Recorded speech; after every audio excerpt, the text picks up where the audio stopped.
আজকের ভিডিওতে কিছু গুরুত্বপূর্ণ তথ্য দিতে চলেছি, আর তা হলো আপনার ব্যাংক অ্যাকাউন্টে কত টাকা থাকলে ইনকাম ট্যাক্সের নোটিশ আসবে, ফিক্সড ডিপোজিট কতগুলি করলে বা ফিক্সড ডিপোজিটে কত টাকা রাখলে ইনকাম ট্যাক্স ডিপার্টমেন্ট ট্যাক্সের নোটিশ পাঠাবে না। ইনকাম ট্যাক্সের রুলস অনুযায়ী আপনি একটি বছরে টোটাল যে পরিমাণে টাকা জমা করতে পারবেন এবং তুলতে পারবেন তা হলো 10 লক্ষ টাকা, আর এতে করে আপনার কোনো সমস্যা হবে না। এবার দেখুন, আপনি চাইলে 10 লক্ষ, 20 লক্ষ, 50 লক্ষ টাকাও ডিপোজিট করতে পারবেন যদি আপনার কাছে প্রপার সোর্স অফ ইনকাম থাকে, আর তা না হলে ইনকাম ট্যাক্স ডিপার্টমেন্ট আপনাকে নোটিশ পাঠাতে পারে। ধরে নিন আপনি এক বছরে 20 লক্ষ টাকা জমা করলেন, এরপর আপনার কাছে ইনকাম ট্যাক্সের নোটিশ এলো। তাহলে আপনার কাছে যদি প্রপার সোর্স অফ ইনকাম থাকে তাহলে কিন্তু ভয়ের কোনো কারণ নেই। এবার আপনি পুরো বছরে 20 লাখ টাকা জমা করেছেন আর আইটিআর ফাইল করেছেন 25 লাখের, তাহলে ভয়ের কোনো কারণ নেই। কিন্তু যদি আপনি পুরো বছরে 20 লাখ জমা করে আইটিআর ফাইল করেছেন 2 থেকে 5 লাখ টাকার, তাহলে কিন্তু সমস্যায় পড়তে হবে। এবার কিন্তু এমন নয় যে আপনি একবারই 10 লক্ষ বা 11 লক্ষ টাকা জমা করবেন। ধরে নিন কোনো মাসে 50,000, আবার কোনো মাসে 70,000, তো আবার কোনো মাসে 80,000 টাকা জমা করলেন। এবার টোটাল মিলিয়ে যদি 10 লাখের বেশি অ্যামাউন্ট এক বছরে জমা করেছেন তাহলে কিন্তু নোটিশ আসতে পারে। এর সাথে কিন্তু আরো একটি বিষয় মাথায় রাখতে হবে, সিঙ্গেল ট্রানজেকশন যাতে 2 লাখের বেশি না হয়। যেমন ধরুন আপনার কাছে 3 লক্ষ টাকা আছে আর সেই টাকা আপনি একবারই গিয়ে জমা করলেন অ্যাকাউন্টে, তাহলেও কিন্তু নোটিশ আসতে পারে। কারণ ইনকাম ট্যাক্সের রুলস অনুযায়ী সিঙ্গেল ট্রানজেকশন 2 লাখের বেশি করা যাবে না। তাহলে মনে রাখবেন, একটি পুরো বছরে 10 লাখের বেশি জমা ও তোলা যাবে না এবং সিঙ্গেল ডিপোজিট 2 লাখের বেশি করতে পারবেন না। তবে যদি ডিপোজিট অ্যামাউন্ট বেশি হয়ে থাকে তাহলে প্রপার সোর্স অফ ইনকাম বা আইটিআর থাকতে হবে। এবার কথা হলো, ম্যাক্সিমাম কত টাকা আমরা ব্যাংক অ্যাকাউন্টে রাখতে পারবো। তো আপনি আপনার ব্যাংক অ্যাকাউন্টে যত খুশি অ্যামাউন্ট রাখতে চান রাখতে পারবেন, 20 লাখ, 50 লাখ, 1 কোটি, 10 কোটি, যত ইচ্ছা, কিন্তু সমস্ত টাকার প্রপার হিসেব যেন আপনার কাছে থাকে। এবার ধরে নিন কোনো ব্যক্তি সারা বছর ইনকাম করে অল্প অল্প করে সঞ্চয় করে নিজের কাছেই রেখে দেয় এবং বছরে একবার ব্যাংকে গিয়ে অ্যাকাউন্টে 2 লক্ষ টাকা জমা করে। এবার সেই ব্যক্তি ধরে নিন প্রতি বছর 2 লক্ষ করে ডিপোজিট করে। এবার ধরে নিন তিনি 5 বছর ধরে প্রতি বছর 2 লাখ করে জমা করলো এবং সুদ সহ তার টোটাল অ্যামাউন্ট গিয়ে দাঁড়ালো 11 লক্ষ টাকা, 10 লক্ষ প্রিন্সিপাল এবং 1 লক্ষ ইন্টারেস্ট। তাহলে কি সেই ব্যক্তির কাছে ইনকাম ট্যাক্স নোটিশ আসবে? তো এই ক্ষেত্রে কোনো নোটিশ আসবে না, কারণ 2.5 লক্ষ টাকা ইনকামে সরকার কোনো ট্যাক্স নেয় না, তাই কোনো নোটিশ আসবে না। এটাতে কোনো সমস্যা নেই যে আপনার অ্যাকাউন্টে কত টাকা আছে। সমস্যা তো তখন হবে যখন এক বছরে 10 লাখের বেশি জমা করবেন।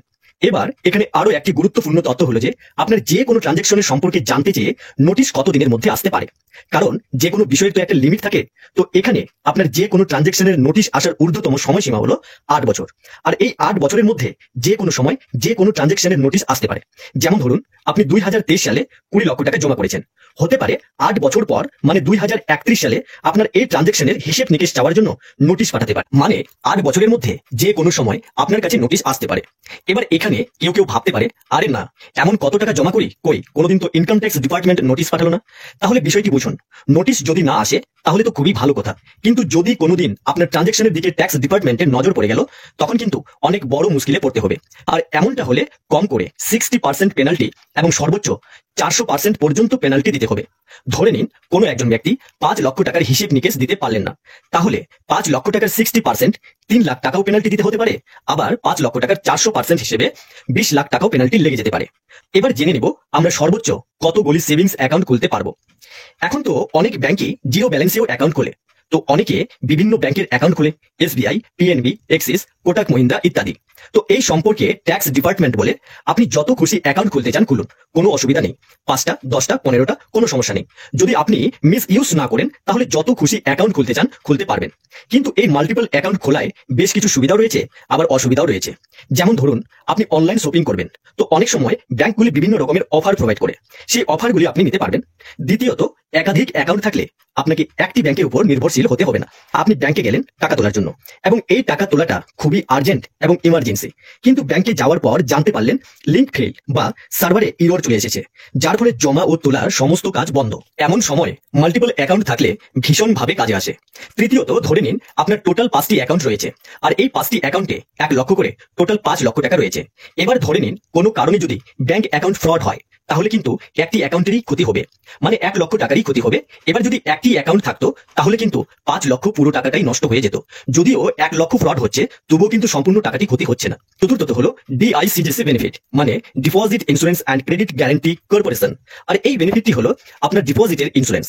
এখানে ডিআইসিজিসি বলে যদি কোনো ব্যাংক কোনো কারণে ক্ষতিগ্রস্ত হয় বা ডুবে যায় তাহলে আপনি সর্বোচ্চ 5 লক্ষ টাকা ক্ষতিপূরণ হিসেবে পাবেন।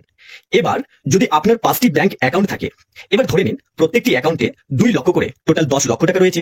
এবার যদি কোনো কারণে কোনো ব্যাংক ডুবে যায় তাহলে কিন্তু আপনি 2 লক্ষ টাকার ক্ষতিপূরণ পেয়ে যাবেন।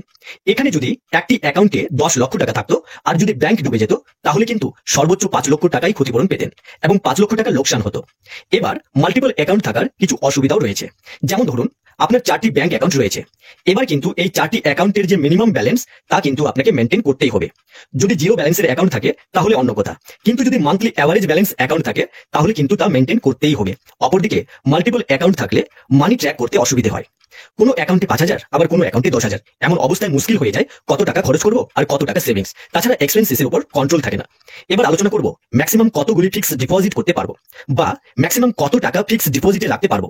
তো এখানে ট্যাক্স ডিপার্টমেন্ট বলছে আপনার যতগুলি ফিক্সড ডিপোজিট আছে সব মিলে যদি একটি ফাইন্যান্সিয়াল ইয়ারে 10,000-এর বেশি ইন্টারেস্ট আর্ন করে তাহলে আপনার 10% টিডিএস কাটবে ব্যাংক